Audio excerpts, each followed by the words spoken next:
Friends, welcome back to our channel.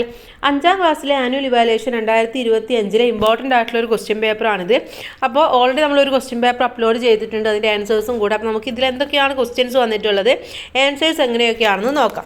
ഏതെങ്കിലും 5 പ്രവർത്തനങ്ങൾക്ക് ഉത്തരം എഴുതുക. 5 സ്കോർ വീതമാണ്. ഒന്നാമത്തെ പ്രവർത്തനം: ആകാശത്തിൻ കരിമേഘങ്ങൾ പടർന്നു കയറുന്നു, മരത്തലപ്പിൽ നിന്നും സാന്ധ്യ വെളിച്ചം വറ്റുന്നു, ഭൂമിയിൽ ഇരുട്ട് മുറ്റുന്നു, ദൂരെ ദൂരെ ദൂരെ നിന്നു മൊരിരമ്പെത്തുന്നു, മഴയുടെ തേരൊലി കേൾക്കുന്നു, അടുത്തടുത്തേ കോടി വരുന്നു, കുരുന്നുപാദങ്ങൾ മഴയുടെ കുളിർന്ന പാദങ്ങൾ, പെട്ടെന്നാ മഴ തിരുമുറ്റത്തും തകർത്തു പെയ്യുന്നു, കാറ്റിൽ തിരുമുടിയഴിഞ്ഞ തെങ്ങുകൾ തിമിർത്തു തുള്ളുന്നു, നോക്കിയിരിക്കത്തിരുമുറ്റത്തൊരു കടൽ പിറക്കുന്നു, അതിൻ്റെ തിരയിൽ വെള്ളിക്കുമിളകൾ വിടർന്നുമായുന്നു, അപ്പുക്കുട്ടൻ കടലിൽ ചെറിയൊരു തോണി ഇറക്കുന്നു, അതിൽ കരയേറി പതുക്കെ എങ്ങനെ തുഴഞ്ഞു നീങ്ങുന്നു. പി മധുസൂദനൻ എഴുതിയ ഒരു കവിതയാണ് ഇവിടെ തന്നിട്ടുള്ളത്. ഓക്കെ, ഇനി ഇതിൽ ചോദ്യങ്ങൾ: മരത്തലപ്പിൽ നിന്ന് എന്താണ് വറ്റുന്നത് എന്നാണ് ചോദിച്ചിട്ടുള്ളത്. ഓക്കെ, അപ്പോൾ ഇവിടെ മരത്തലപ്പിൽ നിന്നും സാന്ധ്യ വെളിച്ചമാണ് വറ്റുന്നത് എന്ന് പറയുന്നുണ്ട് അല്ലേ. ഇനി അടുത്തേക്കടുത്തേക്ക് വരുന്ന മഴയുടെ കുരുന്നുപാദങ്ങളെ കവി എന്തായിട്ടാണ് പറയുന്നത്? കവിതയിൽ എന്തായിട്ടാണ് പറയുന്നത്?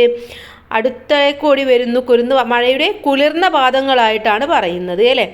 ഇനി ഇതിനൊരു ആസ്വാദനം എഴുതാൻ വേണ്ടി പറയുന്നുണ്ട്. അപ്പോൾ മഴയെ കുറിച്ചിട്ടും മഴ എങ്ങനെയൊക്കെയാണ് വരുന്നത് എന്നതിനെ കുറിച്ചിട്ടൊക്കെയാണ് കവിതയിൽ പറയുന്നത് എന്നാണ് നിങ്ങൾ ആസ്വാദനത്തിൽ എഴുതേണ്ടത്. ഓക്കെ, അപ്പോൾ ഇതായിരിക്കില്ല നിങ്ങൾക്ക് വരിക. അപ്പം നമ്മൾ വെറുതെ കൂടുതൽ അതിനെക്കുറിച്ച് പറയുന്നില്ല. എന്തായാലും ഫസ്റ്റ് ക്വസ്റ്റ്യൻ എന്ന് പറയുന്നത് ഒരു പാരഗ്രാഫോ കഥയോ എന്തെങ്കിലും തന്നിട്ട് അതുമായി ബന്ധപ്പെട്ട ചോദ്യങ്ങളായിരിക്കും. അപ്പോൾ തന്നിട്ടുള്ളത് നന്നായിട്ട് വായിച്ച് മനസ്സിലാക്കുക, അതിനുശേഷം ഉത്തരം എഴുതുക. രണ്ടാമത്തേത്: ഉറക്കം തൂങ്ങിക്കൊണ്ട് അവൻ ഭക്ഷണത്തിന് മുന്നിലിരിക്കും, അമ്മ ചോറ് കുഴച്ച് വാരിക്കൊടുക്കും, എൻ്റെ മോൻ ഇത്തിരി കൂടി ഉണ്ടോളൂ. ഉറക്കം കൊണ്ട് നനഞ്ഞു തൂങ്ങുന്ന കൺപോളകളിൽ ഉമ്മ വെച്ചും ഇടതു കൈകൊണ്ട് വാത്സല്യപൂർവ്വം പുറം തലോടിയും അമ്മ മകനെ ഊട്ടാൻ ശ്രമിക്കും. മുത്തശ്ശി കഥ തുടങ്ങുന്നു.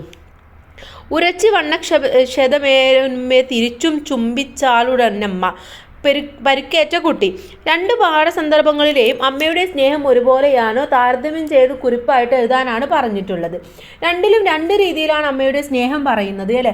എന്താണ് നമുക്കറിയാം, മുത്തശ്ശി ഒരു കഥ തുടങ്ങുന്നു എന്നുള്ള പാഠഭാഗത്തിൽ അമ്മയുടെ സ്നേഹം എങ്ങനെയാണ്? അമ്മ ഒരു വീട്ടിൽ പണിക്ക് പോയിട്ട് അവിടെ നിന്നും കൊണ്ടുവരുന്ന ഭക്ഷണമാണ് ഉണ്ണി കഴിക്കുന്നത് അല്ലേ. അപ്പോൾ ആ സമയമാകുമ്പോഴേക്കും അവൻ ആകെ ഉറക്കത്തിൽ ആയിട്ടുണ്ടായും എങ്കിൽ പോലും അവൻ ആ ഭക്ഷണം കഴിക്കും, കാരണം അവനക്ക് വേറെ ഭക്ഷണമില്ല. അതുമാത്രമല്ല, ആ വീട്ടിലേക്ക് അവരെ അമ്മ കൊണ്ടുപോയപ്പോൾ അവനക്ക് പേടിയാണ് ഉണ്ടായത് എന്നുള്ള കാര്യങ്ങളൊക്കെയാണ് പറയുന്നത്. ഇനി പരുക്കേറ്റ കുട്ടിയുടെ പാഠഭാഗത്തിൽ പറയുന്നത് അമ്മയുടെ സ്നേഹത്തെക്കുറിച്ച് തന്നെയാണ്. അവിടെ കുട്ടി വീണ് മുറിവൊട്ടിക്കഴിഞ്ഞാലും അവൻ പേടിച്ച് പറയാതിരിക്കും. പക്ഷേ അവൻ വീണത് എങ്ങനെയായിരുന്നാലും അമ്മ എന്താണ് സ്നേഹത്തോടെ അവരെ കെട്ടിപ്പുണരും എന്നാണ് പറയുന്നത് അല്ലേ.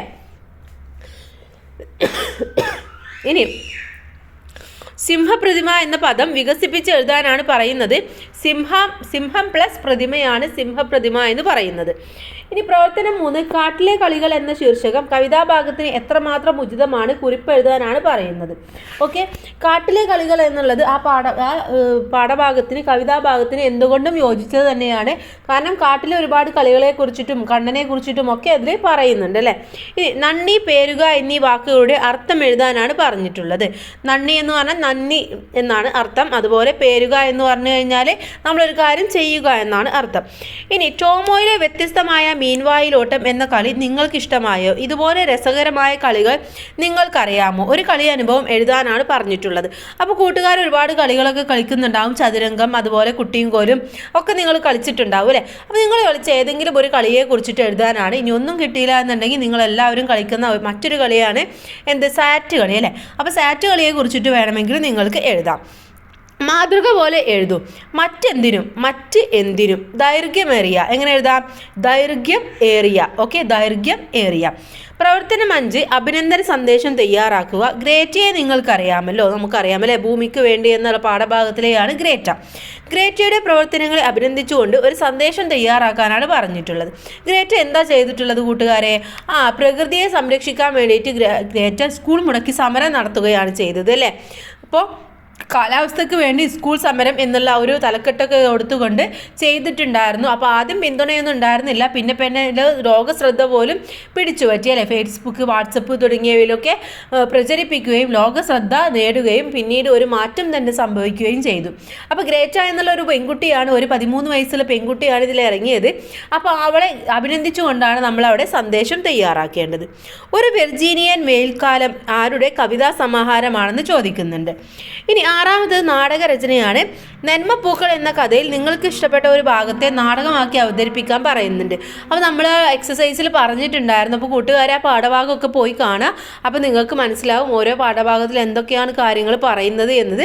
ഓരോ പാഠഭാഗവുമായി ബന്ധപ്പെട്ട ചോദ്യങ്ങളും നിങ്ങൾക്ക് പ്രതീക്ഷിക്കാം. അപ്പോൾ എല്ലാവർക്കും ഓൾ ദ ബെസ്റ്റ്. നല്ല മാർക്ക് തന്നെ സ്കോർ ചെയ്യാൻ കഴിയട്ടെ. Thanks for watching.